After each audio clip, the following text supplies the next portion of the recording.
Mike, let me start you out here with Antonio Brown. What do you make of that story with Antonio Brown? Well, I mean, he's one of the guys that was a bad dude from the beginning, and he's been bad ever since. And he got into all sorts of trouble when he was with Pittsburgh. If you can't play for the Steelers, then what's your issue? I mean, they always treat their players with dignity and stuff like that. And at times he made himself look the fool. I'm sorry to see what happened to him, but it's not surprising, to be honest with you, Dan. So see you later, alligator. He's in a lot of trouble, and we'll see what happens. But here, Mike, let me throw this at you here because he's a Hall of Fame talent. Do you not agree? All his numbers will tell you that. I mean, if you were going to pick a wide receiver, Larry Fitzgerald or him, his career has better numbers. He's one of the best wide receivers of all time. Should you hold character issues against him when it comes to selecting the Hall of Fame? There's a lot of dudes that are in the Hall of Fame. You should see the picture we have here. I see it. I can see it. I love it. I love it here. See, my end works because my picture is beautiful. Now, I just try to figure out, but you know what? I know the Hall of Fame doesn't do that because Lawrence Taylor's in. Right. Okay. So, you go the things that he's done and got a little bit of an echo here. I hope it ain't bothering anybody. But it's one of those deals where there's a lot of culprits in the Hall of Fame. And they're in every Hall of Fame. I mean, so you're not going to get rid of that. That could hold his behavior while he was playing, his behavior of being a troublemaker, being in trouble before, that could hold him back. But and there'll be people that will do that, but it's not a Hall of Fame where you got choir boys. That's right. I mean, you don't win championships with choir boys. That's for damn sure here. No. Hey, Mike, what do you make of this story going on between I threw this out there and said that I think all the people at ESPN must be really in shock that the public and they want to consume YouTube and not them. With this dispute, everyone's arguing over, ESPN and their talent. Pat McAfee is telling people stop at ESPN selling this stupid website. What's your take on all these things going on here with this battle between YouTube and ESPN? Obviously, the ratings have been affected. It was down 24% from Monday when it came to the television broadcast of the Cowboys and the Arizona Cardinals. And then this past weekend in college football, the numbers were down incredibly. And I said, and I posted on my X, I go, hey, man, ESPN's getting a good test of it right now that people don't like the programming of what's going on at ESPN. So your takeaway on what you've seen with this and what you know about this, because, I had to do some due diligence, Mike, on what this was about. But I guess ESPN is trying to pimp people to buy more streaming services. Yeah. Well, whatever this diligence thing is, I want to look into it. You said diligence, and I'll look into what that means. I think it means you look into things very strongly. I'm going to tell you, the ESPN bet thing hasn't worked out because nobody believed in the handicappers. I've been a handicapper for 33 years. There are people handicapping on TV. I've been handicapping longer than they've been born. And, you have people like Mike Greenberg and Stephen A. Smith trying to sell the betting end of it. They're talk shows. I know Greeny since 1992. He couldn't pick his nose. You know what I mean? Talented guy, great host, does a good job on Get Up. But they go young. I don't listen to any handicapper under the age of 35. And then I just listen to myself mostly. Most of these kids, they don't bet, $25 a game maybe. And I'm not taking anything against them. As far as YouTube and ESPN goes, I don't know what the deal is with that. I don't understand it. I know I was on ESPN 1000 like I am every Friday today. And I got my podcast up. But as far as the TV end, I haven't been happy with the TV end except for the games for a long, long time. What do you make of Stephen A. Smith as a talk show host? He's the Black Mike North. Explain what you mean by that. I was before him, and I was doing all the talking. He's just got a bigger platform now, So, I mean, I was doing what in '92, what he does on TV. I was doing it on TV at CBS in 2006, 2007. He's very controversial. I don't know how popular he is. I don't know, but when I see him say something stupid, I'll say, "What are you talking about? This and that." So you know, that's just the way I feel. I mean, there were plenty of people before him that have opened the doors. So uh, he's made a good buck for himself. He's got a good following. He's tapped into Sean Hannity. I give him all the credit in the world, and he's a hustler. Period. End of story. The same way I was, the same way a lot of guys were 30 years ago, 20 years ago, 10 years ago. He's the latest flavor, and hopefully he'll continue on. What do you make of Skip Bayless? Oh, Skip was in Chicago.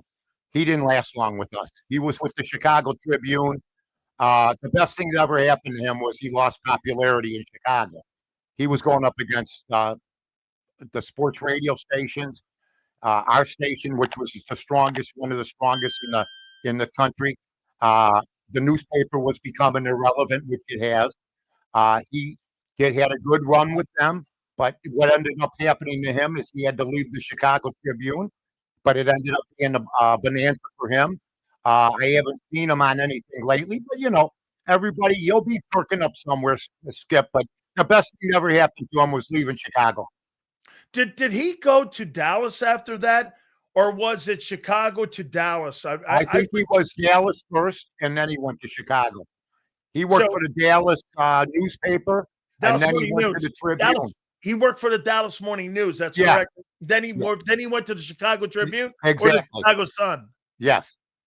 And that's when then all of a sudden one day I looked and he was on TV. So you know what? Skip and I, we were in the same company a couple of times, got along fine. And these guys are all doing well. It's just the shelf life on some of these shows when they're sailing all of a sudden ends. But when he lost, I'll tell you who was good. Max Kellerman. Max Kellerman was good. And all of a sudden he's not around. And he was with both Skip and Stephen A.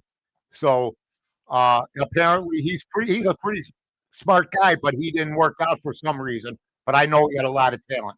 How about this here? Let me go with the college game now for you. I love when you do that.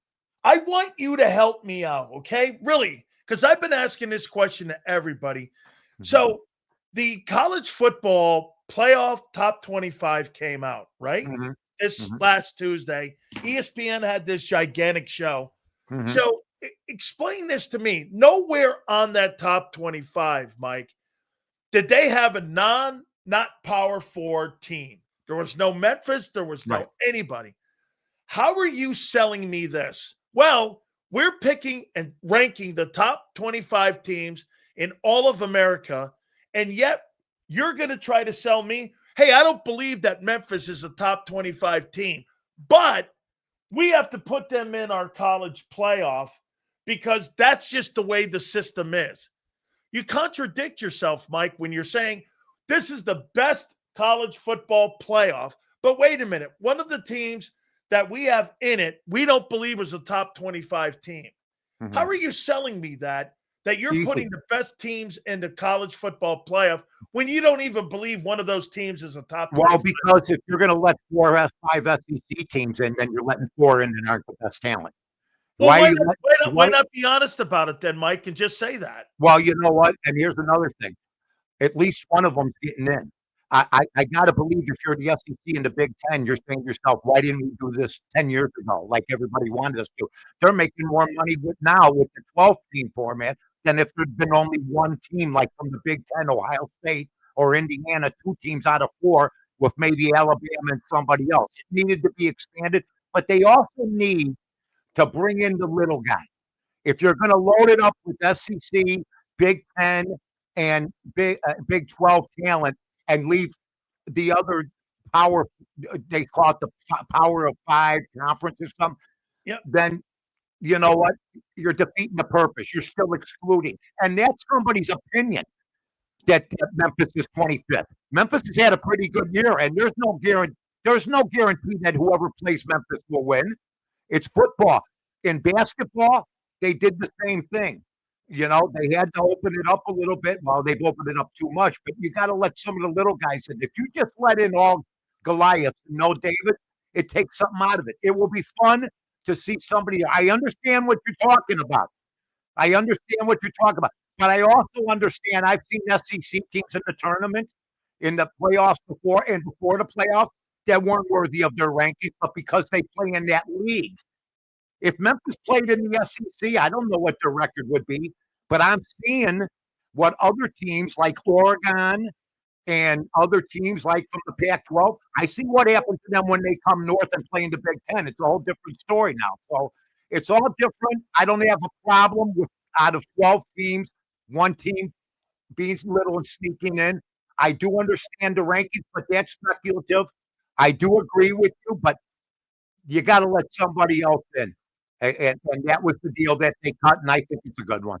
How about this, Mike? Do you think that it's tougher to win the Big Ten in the SEC than win the national title? Well, I think it's tough to win. You know, I would say that before nil, but Nick Saban even knew. And this is why this guy from Alabama has done a good job after losing to Florida State, because Florida State's lost since. I think that it's tougher to win the league. I really do. I'm with you. Although Indiana, for instance, who had Indiana on their bingo card, going to be 15-point favorites at Penn State. I mean, things have really turned around. And 3 years ago, people would have laughed at Indiana like we're talking about Memphis. So, you know, things change. Let me give you a couple NFL games. Eagles and Packers. Yeah. On Monday. How about this? The Packers are favored in this football game. You guys are finished. You guys won't win that game. You guys are going to lose that game. Well, you're underdogs, number one, and you're Philadelphia, and you got Hurts, who's been performing like I knew he would. When doubted in his own city, it's very sad. I'm almost in tears about the doubters. But I'm going to tell you something. The Philadelphia defense, 19th in defensive scoring, 24th in total yards. The Green Bay Packers not far and away of the better defensive squad. They're both scoring 26 points a game. I took the Packers. It's sort of like last week, Arizona. I had Arizona on Monday night. Nobody thought Arizona had a chance. You know, Green Bay's been listening since last week about how they lost to the Panthers. The Panthers now are a pretty good team, but they should have never lost that game to the Panthers. But everybody is a stinker. Look at Indianapolis. They lost to Pittsburgh. So there was a lot of teams that had stinkers last week, but I already put in my pick for Green Bay in that game at -2.5. How much of a loss do you think Tucker Kraft is to that Packer offense? Huge, but I think what they'll do is they'll move Josh Jacobs around. They'll move him, put him on the line. Sometimes I'm hearing they're going to throw the ball to him. I think the over/under for reception for him is 2.5 at -120. I would definitely, since Kraft is out, load up on receptions for Josh Jacobs. New England is going to Tampa in Raymond James. I believe the Bucks are giving 2.5. It's 48.5. Who do you like in this one? I like New England going in there. Or do you like the home team in this one? I like New England. The receivers are still pretty banged up for Tampa Bay.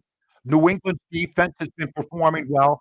You have one of the top 3-4 players if going for MVP right now in Drake May. He seems to have grasped the offense. He's had 8 strong weeks from the beginning.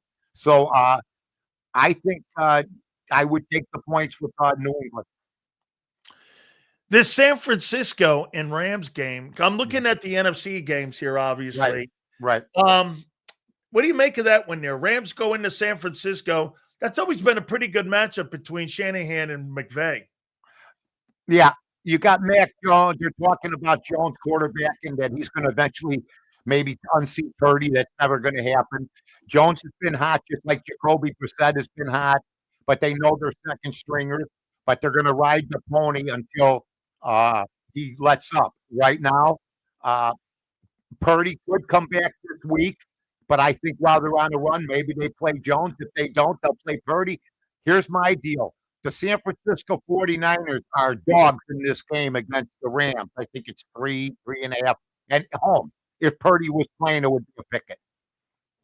All right, are you buying your Bears? You know, I ask you this every week. Are you buying your Bears? No, not yet. No. Well, they've lost. The 5 teams they've beaten are 12-31 total record. 12-31. The teams they've lost to are 12-12. So the teams they've beaten are a collective 19 under 500. They've beaten Cincinnati without Burrow. They've beaten the Raiders on a blocked field goal. They beat Washington on a fumble. Okay, here's the deal. They should beat the Giants this week to go 6-3. But why don't you pull up the Bears schedule there and take a look at their last 6-7 games, and then we'll see where the rubber meets the road. Mike, I got to tell you what people are saying. They don't believe this is you. They believe this is AI. I don't even know Allen Iverson or that AI they're talking about that's supposed to be good. Yeah, I think people are not talking AI, the answer. I think. Well, what are they upset about? That I told the truth? No. I think what they're saying is this can't be Mike North, because I don't know. It sounds too. I don't know. I mean, does my voice sound different? No. I don't know. I just, I think, you know what?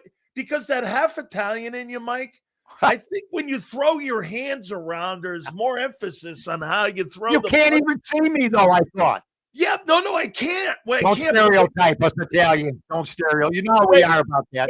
Wait. I know you're Italian. I get it. Listen, you don't think I know you're not throwing your hands around even if I can't see you? Yeah. Are you buying your Bulls? Oh, yeah. I watched you guys blow it the other night, up 24 points, and my guys just passed the ball around, dissected you guys.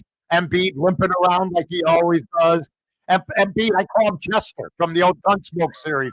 All he does is limp. The guy, he got the bag and then he started limping. You know what I mean? That's my deal. All right, I got one last one here for you, and I'm gonna. You and I may get into our first disagreement here. We've had a couple, but we're very civilized. How about this? Yeah. What's Notre Dame doing in the freaking playoff? We beat them. Yeah, I know. Doing in the playoff, and you guys have had better. You guys have had more impressive. If you were going to lose, you lost the better teams too. Notre Dame is Notre Dame. They're Notre Dame. That's why they don't have to join the conference, because they figure if we lose 2 games, we're still strong enough. And here's the deal: there'll probably be a couple of other teams, maybe from the SEC, that got 2 losses. So that will silence everybody if Notre Dame gets in, because it's going to be just an extension of the playoffs before. You got the same group of white-collar guys walking in with the big cigars and deciding who they want in, who they want out, and stuff like that. So Notre Dame, if they lose again, they're done. But they do know they can have 2 losses a year, especially at the beginning of the season, and probably get away with it. It's not fair, but I'm telling you, putting Notre Dame in the tournament puts millions of eyes on it. Millions of eyes on the tournament. I'll tell you this. I think that Pitt coming up in 2 weeks, I think that game's going to be a tough ball game for them. That Pitt team's pretty good with that freshman quarterback. You know what? And if they run the table, that's fine. I remember they made it last year to the championship, and they lost to Northern Illinois, which was like, in the old days, you lose to Northern Illinois. I don't care if it's 1 loss, you're finished. You're finished. Instead, they ended up in the championship game after winning, doing what they're doing now, winning one after the other. Mike, is college football big in Chicago? Not like the pros.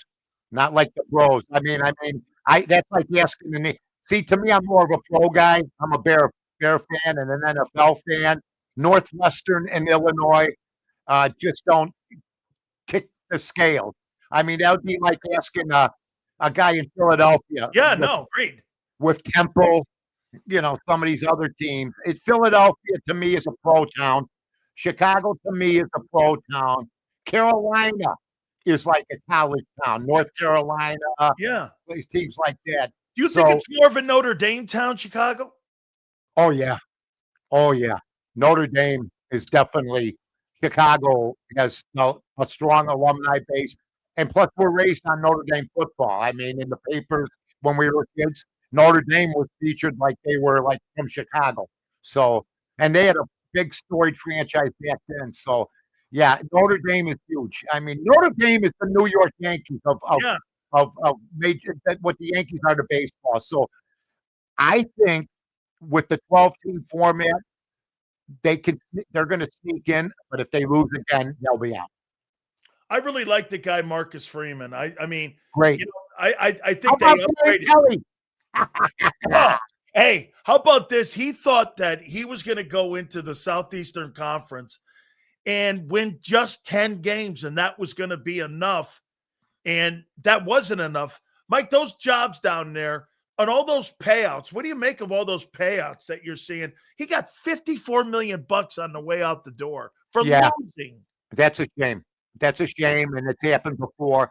Brian Kelly's a grifter. He's a fraud. From the time he invented his fake accent, going down there, it really turned a lot of people off. A mean-spirited guy on the sidelines with some of his players and his coaches. Never sold me. I'm glad he left, but you got to be a fool to leave Notre Dame. I know that Freeman's been approached numerous times already to leave Notre Dame, and he has told them absolutely not. That's the most coveted job I think in college football. The head coach of Notre Dame. I mean, can you imagine it? Like if one of us got the job, you've made the top of the heap. I know it's like the Dallas Cowboys job. Yeah. Well, now hold on. I had a discussion with somebody. I like Jerry Jones, and I like that. Jerry Jones is an owner who has been treated with kid gloves. He's one of the worst GMs in the history of football, but he owns the team. But this crap that Dallas is still America's team, that's finished. That's finished. They haven't won since Christ was a child. So, I mean, they haven't won since Patton was a corporal, for God's sake. You know what I mean? Yeah, they haven't won since Bill Clinton and Monica Lewinsky were friends. Yeah. That's the last time they.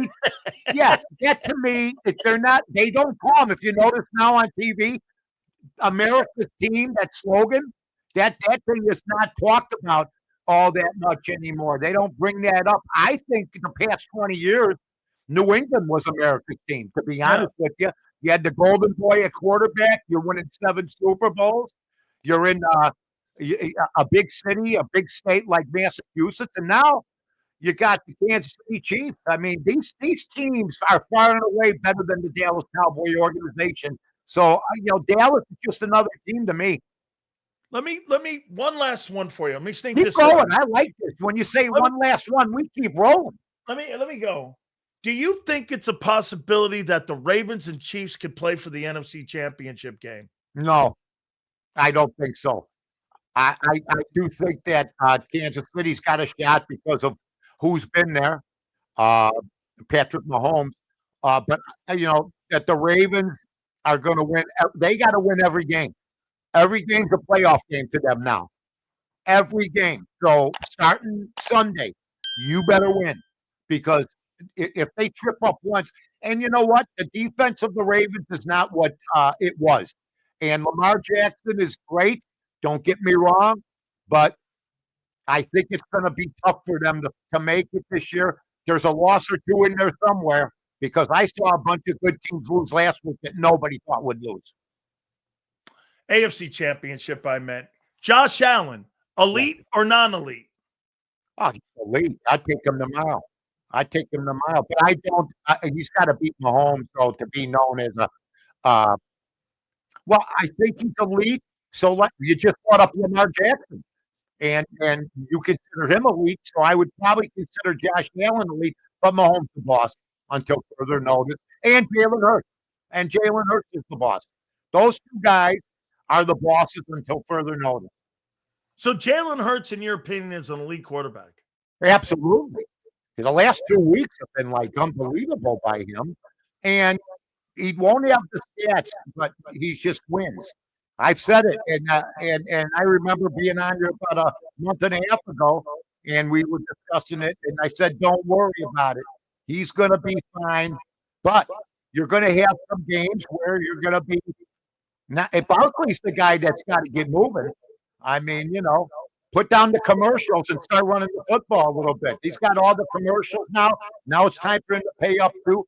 But right now, you guys are 6-2. Soon to be 6-3, though, unfortunately. Oh, Mike, we will see. Hey, Mike, listen, we'll get this. You can have me for supper. Yeah, you can have me for supper on next Friday. Listen, next Friday, 4:30, we will fix the camera stuff and we will set this up again.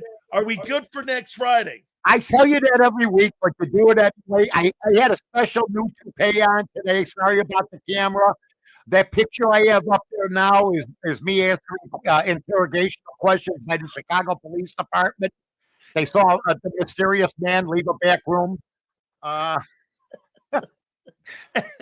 picture there is beautiful. That's when I coached at Notre Dame High School prep. I love that there, Mike. Mike, we'll catch you next week, brother. All right. Thanks, buddy.